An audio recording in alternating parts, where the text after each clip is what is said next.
visualising Grandfather Fire piercing Mother Earth was quite traumatic too. That's a part of true crime YouTube that I stay very far away from. Thank you very much.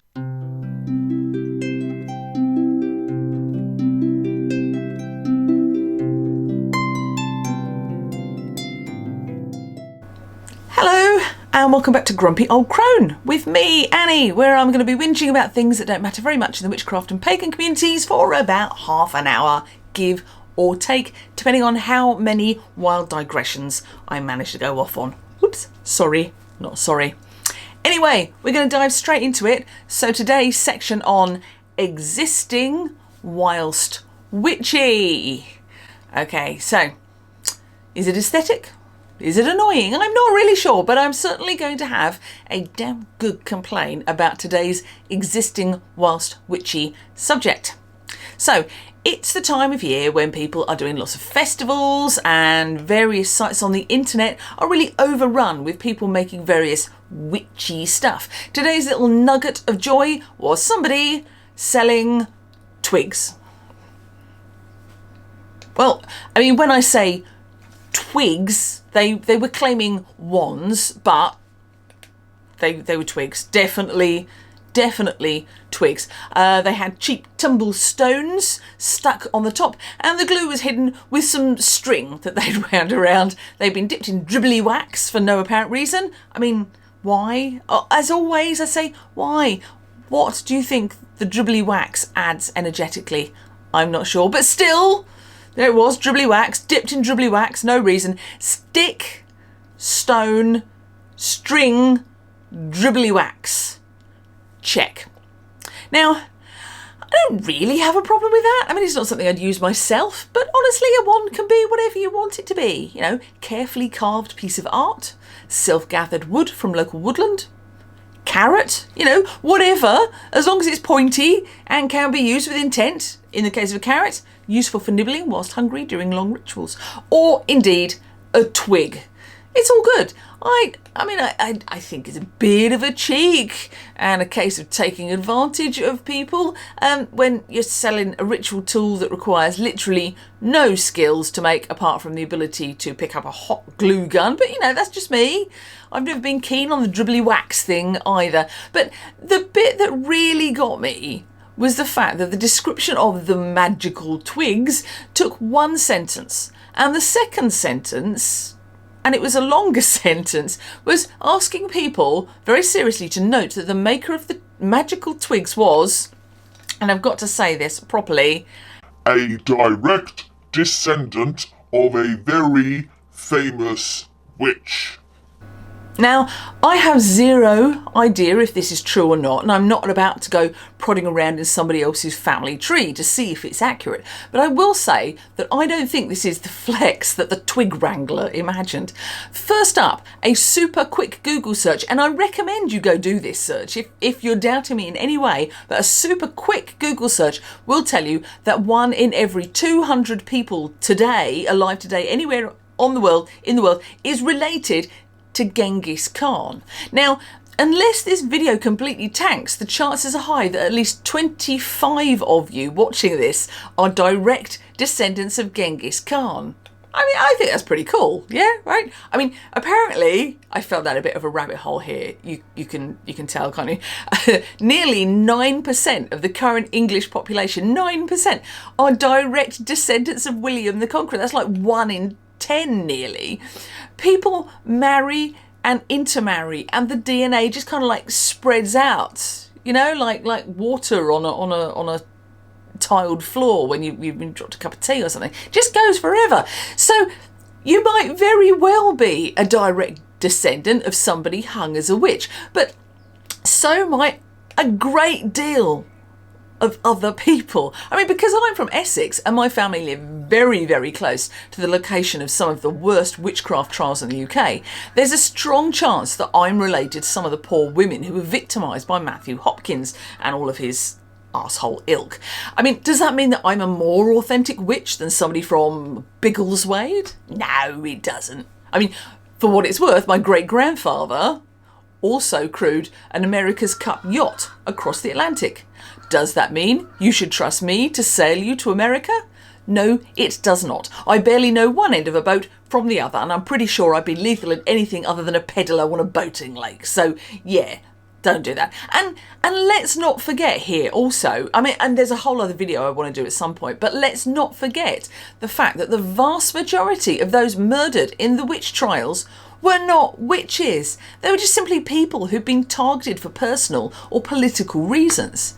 So selling your waxy string-wrapped twigs off the back of an ancestor's torture is, I don't know, I think it's a bit dubious to say the least. I don't think I'll be buying one. I mean, if you're going to look for reasons to buy something other than it's beautiful and I like it, which frankly should be reason enough in my book, then maybe it should be a reason like they have demonstrated that they know their arse from their elbow in regards to witchcraft. You know, just a thought. Anyway, having said that, now we're going to go on to the meat and two potatoes of today. Hold on to your hats. So today I wanted to talk about a weird, unexplored area in witchcraft learning that I've not really heard that much about, but I think it's really important to a lot of us. I mean, there's been a lot of conversation recently about appropriating cultural witchcraft practices. I mean, I've spoken about it as well, and why that is a bad idea. The only place I'm indigenous to is the UK, which is a truly proud mongrel nation, to be honest. We've dealt with generations of invasion and being conquered with the really useful strategy of marry them, give them a farm, make them pay taxes, pass the conquered land down to their children. It's why there are loads of Norse-based place names in the UK, and why we call beef and cows and pigs and pork different things, despite them obviously being the same. If you're interested, it's to do with Norman English and the affordability of meat during the Middle Ages. Blah, blah, blah, blah. Anyway, it's all just leftovers from assimilating invaders, frankly. The UK, I like to think of us like the Borg. You know, we assimilated people who conquered us. Also, we were absolutely the bad guys in colonial British Empire days. Sorry about that. We were, frankly, awful. Not as bad as Belgium, but, you know, that's not really saying much, is it? So, yeah, British, Borg. But if you overlook the crushing racism, colonialism, and generally troubling history, there's actually some cool stuff here too.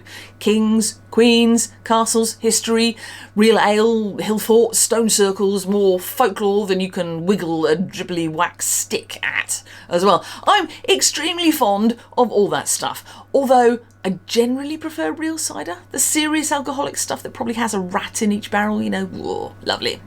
Anyway, onwards. And because I love my land, I tend to think that other people should love their land too. I'm perpetually surprised by the fact that a significant number of Americans don't appear to love their land. I've spoken about this in a video before, but, you know, it bears mentioning again here. You're allowed to love where you are, and also recognise that the way that your ancestors got there was violent and genocidal. I don't think there has to be a cognitive dissonance between those two things. I mean, personally, I accept that much of recent history, and I say recent with a very British kind of viewpoint here, but recent, it's seen Britain being awful to other populations. I know it, I've read about it, I learned a chunk of it in school. I really wish it hadn't happened, but it did, and I was not personally responsible for it. I am not ashamed of who I am because of it.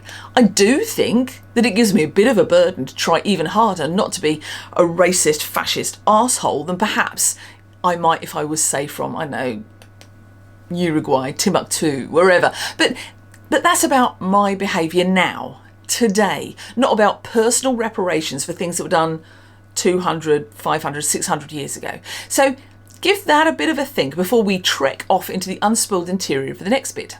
Spoiler, okay, spoiler, you are allowed to disagree with me. Quite enjoy spirited discussion, as anybody who's been in my comments section will know.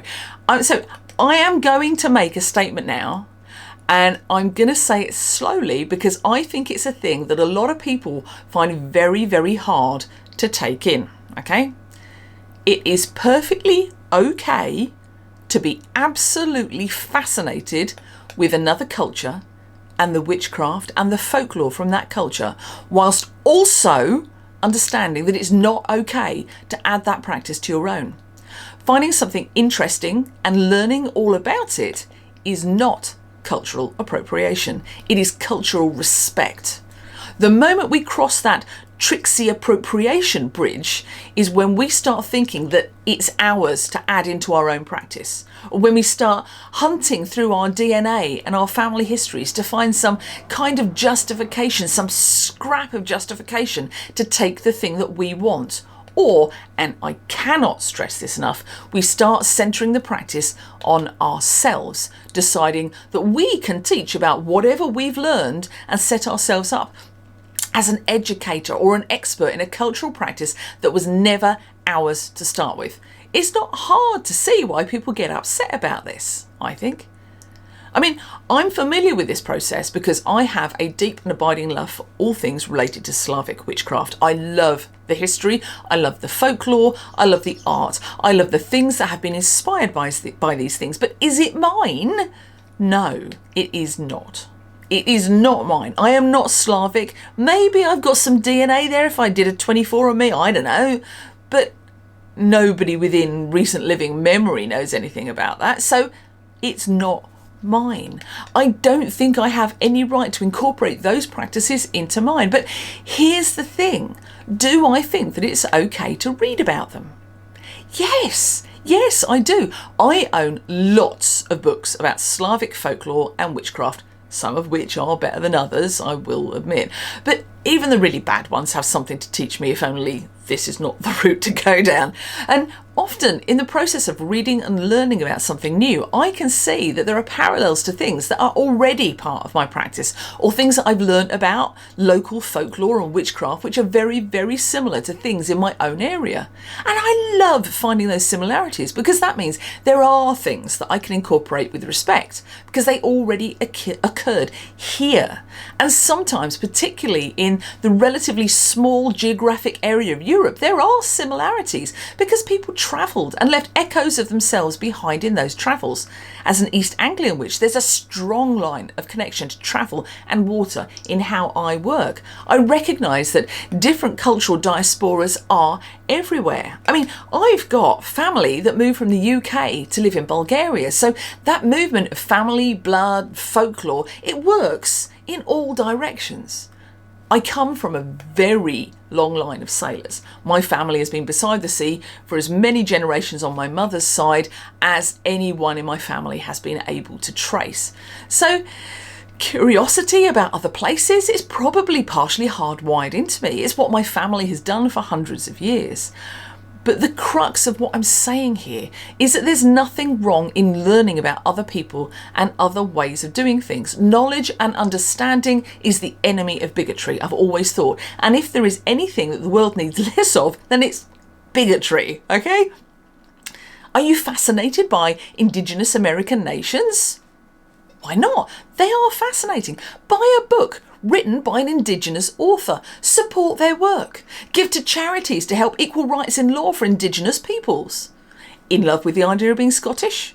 Travel to Scotland. Spend some money there. Take a tour given by locals. Drink in local pubs. Eat in non-chain restaurants.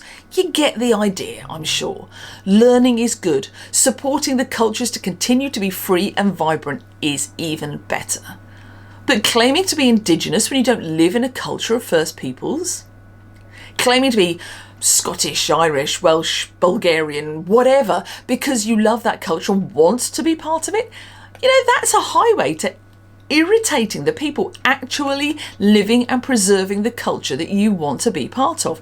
And that's a really unpleasant thing to experience. If you love Scotland, managing to piss off a drunk Glaswegian is not a clever thing to do. Take it from me. By all means, learn about the culture you're drawn to, read about it, visit it if you want. But if you want to gain the respect of the people who live within that culture, the people to whom the folklore, magic and witchcraft really, really matter, Don't approach it as if your education opens any doors. Approach it humbly and with respect for the people existing there. And understand that the learning is the end goal of this process. The learning. Not the folding it into your own practice, not the claiming of it for your own, and certainly not the setting up of yourself as an educator around the subject of that culture and that set of practices. Nobody can, or indeed should, police what you are interested in. You are allowed to be interested in 100 different things from a dozen different cultures and countries. I would argue that a lively curiosity and desire to learn is one of the markers of a really interesting person. If someone tells you that you don't have a right to learn about another culture's magical practice, then the baggage and pain behind that viewpoint is theirs, not yours.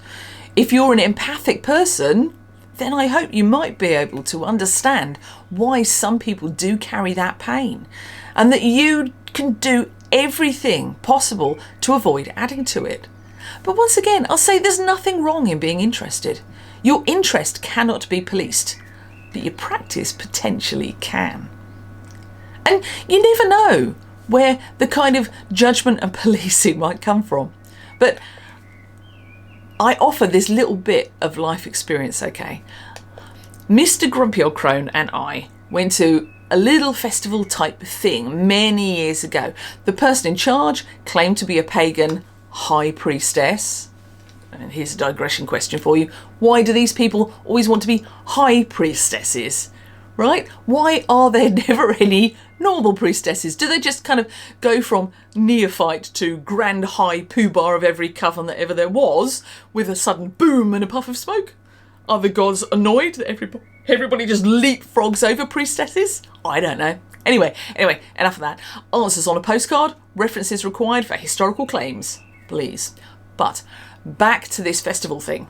It became quite clear early on that the majority of the organisation of this event involved wearing a polyester cloak and having great eye makeup, and not much else. I mean, it certainly didn't extend to mundane things like getting some on-site toilets or selling enough tickets. But as the first evening fell, a fire was lit. This is a good move. No good pagan camp is complete without a fire. But the person who was, and I use this term in its loosest possible meaning, leading the opening ritual was, how can I put this? Utterly pigging clueless, that's how I can put this.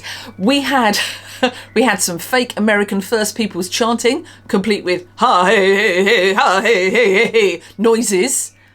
Dude, they were from Kent. Anyway, some weirdly arrhythmic drumming. I mean, both Mr. Grumpy Old Crone and I are musicians, so fundamentally I don't understand how anybody can own a drum and not understand how rhythm works, but you know, that's just me being an arsehole. And then a whole load of, I would like you to imagine this. They referred, God, parts of me are cringing here. They referred to visualising Grandfather Fire piercing Mother Earth. Okay? I was having a problem with elements being conceptualised as a parade of ancestors. I mean, when she talked about Mother Earth, she wasn't talking about Gaia, she was talking about soil. Okay, so anyway, yeah, I was having problems with the concept of elements being ancestors because I'm pretty sure that I share zero DNA with fire. And framing our grandfather piercing our mother was quite traumatic too. That's a part of true crime YouTube that I stay very far away from. Thank you very much. But the concept of fire going into the earth was a good thing. I was struggling with that. What culture does this come from? None. I may have lost the will to live when the leader started referring to the and I, you not, the fire ent. I'm still angry. The fire ent. Part of my self-proclaimed nerdishness is a huge affinity for Tolkien. I read Lord of the Rings when I was 11 and it rocked my world and continues to rock my world. My daughter feels exactly the same because that's how she was raised. She goes for a Tolkien tattoo later this month. And there's a sign outside my front door that says no entry except on party business. We're all ginormous Tolkien fans in this house. If you are not a Tolkien fan and have not read the books or seen the films, then you've made me a little bit sad, but I will explain. Ents are tree shepherds. They lost their wives, so there can never be any more of them. They look like huge, ancient, anthropomorphic trees. Their anger at the destruction of their charges, the trees around Saruman, bad guy, tower, is justifiable and murderous. Though they know it may be their last action, they take their revenge and turn the tide of the war that is coming. The Ents and their part in the fall of Orthanc is graven in my heart. Both my daughter and I sit and sob at Peter Jackson's depiction of the last march of the Ents every single time. And as a Gaiist who spends a bit too much time in the woodlands when left to my own devices, the Ents are very much a depiction of a legend concept that resonates with me, however new it is. So, fire Ent? Fire Ents? Nope. Nope, nope, nope, nope, nope, nope, nope, nope, nope. I was done. Fire is the absolute enemy of the Ents. It's the worst crime that can be carried out upon them and their charges. So fire Ents! How did I feel, dear cronies? I felt very judgy. I judged them. I am still, many years later, angry and judging. How dare you appropriate something beautiful and meaningful to me and bastardize it when you understand nothing about it? And this thing that I am so angry about, it's less than 80 years old. I only discovered it when I was 11. The legacy of J.R.R. Tolkien is in no danger, unless you count Rings of Power, but honestly, I gave up watching it due to the pain I got from excessive eye rolling, so I can't really comment on that. But imagine how somebody would feel if this attitude was applied to an endangered and colonised culture that their very existence was rooted in. I know how angry I am about the thoughtless appropriation of a literary property that has meaning to me, but is really quite a minor and recent creation. I can only begin to imagine how somebody must feel if their religious and folkloric roots are used as pointless cosplay by a thoughtless person. There's a world of difference between the tourist concept of a culture and the real meat of a culture. If we are drawn to learn about something, let's look at the meat and the bones of the things, not just the cheap flannel over the top of it. One of the things that long-time viewers will understand about me is that I'm a sucker for a good book, and that's because I love learning new things. I believe that healthy curiosity about our world and how we fit into it is a really important thing. It's only by questioning ourselves and the things that we're told that we can start to develop a healthy ability to be critical and not to accept the propaganda that we're fed. Do I believe that we're being fed rubbish and encouraged to accept it? Well, I don't think it's a case of believing it or not believing it. It's actually happening. Whether it's Donald Trump claiming that Canada wants to be the 51st state of the United States, clue they don't, or someone on Facebook saying that blowing cinnamon over your doorstep is an ancient druidic ritual of power. Spoiler, it isn't. There are people everywhere who will benefit from you just blindly believing whatever they choose to tell you and adopting it. So being able to critically read or watch something and make a balanced decision about it is a very useful skill, both in day-to-day life and especially in your magical practice. I've mentioned this before and I'll definitely mention it again. Learn to be critical. If a teacher is worth their salt, then they will relish being questioned. They will have answers to those questions. If the teacher is a bit of a fake, then they won't have answers and they won't enjoy being questioned because they will know that there's just no substance behind their flim-flam. The Wizard of Oz is just an old man operating a machine from behind a curtain. Learn to tell the difference and accord respect where you see real things being said with honesty. And to come back to my original point, you can respect things that are not yours and will never be yours. In fact, that's an excellent viewpoint to take. I find Ukrainian witchcraft fascinating. I really respect the Ukrainian people walking that path. I value their teaching and enjoy learning, but I'm never going to be Ukrainian myself, or Bulgarian, or Estonian, or you get where I'm going with this, right? As long as I'm learning for the sake of interest and not to steal, then that's fine, I think. So now that we've hopefully all figured out that we shouldn't nick other people's cool stuff and we should just be nice to them instead, as a basic life rule, I think it's a pretty good one, actually, not just on pagan practice, on all levels of life, I think we can move on to the positive bit. Here comes the positive bit. Right. Because both Mr. Grumpy Old Crone and I have side hustles as well as our day jobs, we don't tend to get much time to ourselves to just kick back and do nothing.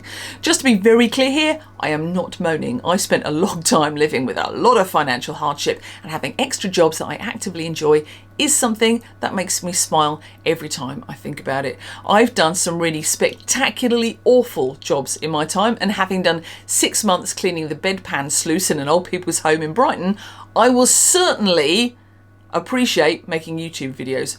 I can promise you. But all of that, it does mean that we don't get a lot of time off. So as part of my ongoing attempt to hang on to whatever sanity I still have, I made some time last weekend for Mr. Grumpy Old Crone and I to have a weekend away.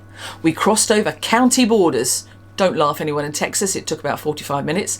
And we went to Yorkshire, home of world famous comedic vets and a really good tea company. The weekend did not start off brilliantly because I realised I had actually managed to book the wrong weekend in the hotel. So after a lot of me beating myself up about being an idiot and Mr. Grumpy Old Crone telling me that everybody makes mistakes and that I hadn't shouted at him even a little bit when he'd lost an £800 contact lens the previous night. Spoiler, he found it. Phew. I managed to find another hotel and booked us in there. It was all fine. And apparently we get another weekend in Yorkshire at the end of the month too, as they wouldn't let me cancel the mistaken booking. Whoops. Oh well, never mind. So off we trundled and we had a lovely time. One of the advantages of being an old crone is that my kids are all grown up and off living their own lives these days. So as long as we set the timed cat feeder and leave food out for the chickens, we can bog off for a short weekend pretty easily. On the Saturday, we visited a place called Oakwell Hall, which a mutual friend had visited previously and which we really fancied. As an added extra, there was an exhibition on about the red dress, which is an international and cross-cultural project by women around the world who've all contributed to embroidering a dress with their hopes, their dreams and their embroidery skills. When we finally got to see the dress itself, we were both really emotional for very different reasons. If you get the chance to see it on tour, then please do go and see it. It's an amazing piece of work and it tours all around the world. The house itself, Oakwell Hall, was beautiful. I would have happily just moved straight in. I'm going to be putting some pictures up, hopefully, so you can see what I'm talking about. I ended up giving an impromptu talk on the history of spinning wheels to a group of women who were curious and overheard me talking to Mr. Grumpy Old Crone about it. One of my hobbies is spinning. It's hugely meditative. I really recommend it. And I used to spin on a medieval great wheel when I was doing reenactment. As a consequence of having done reenactment for years and years, I can talk about spinning until the cows come home, or the sheep for that matter. We followed these ladies around the house and I actively had to cover my mouth when they started discussing herb law, or else the poor ladies would have had another 20-minute unscheduled lecture, so I had to shut up and leave the room at that point. Anyway, the Civil War period, which is where this house is centred, is a little bit later than my usual preferred period of history, but I still found it absolutely fascinating.